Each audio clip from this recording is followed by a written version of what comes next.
এখন আমাদের যে সাংবাদিক ভাইয়েরা রয়েছেন, কিন্তু সাংবাদিক ভাইয়েরা কিন্তু আজকে এই দেওয়ান শরীফ শাহ রহমতুল্লাহ আলাইহির মাজারে কিন্তু তারা আমাদের সম্মানিত সভাপতি এবং যিনি একজন নগণ্য খাদেম আরিফ ভাইকে আমার খুব ভালো, যিনি একটা সাদা মনের মানুষ হিসেবে পরিচিত আমার কাছ থেকে, এবং এই গজারিয়া ইউনিয়নে হয়তো জানি পলাশ থানায় একজন সাদা মনের মানুষ যে আরিফ ভাই, তিনি একজন খাদেম এবং এই মাজারের সভাপতি, যিনি আমাদের এই বাংলাদেশ হয়তো তরিকত ফেডারেশনের হয়তো সদস্য হবেন, এবং আমাদের যে বাংলাদেশ তরিকত ফেডারেশন রয়েছে, আমাদের যে হাজি সবির হাজি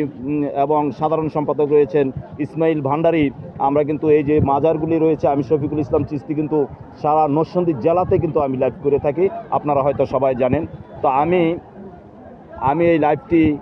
খুব দেওয়ান শরীফ শাহ রহমতুল্লাহ আলাইহির যে মাজার রয়েছে এবং জয়নব বিবির যেই মাজার রয়েছে, কিন্তু আজকে বাৎসরিক মাহফিলের শেষ রজনী হিসাবে আজকে বিদায় নিচ্ছি। আমি শফিকুল ইসলাম চিশতি। আসসালামু আলাইকুম ওয়া রাহমাতুল্লাহি ওয়া বারাকাতুহু।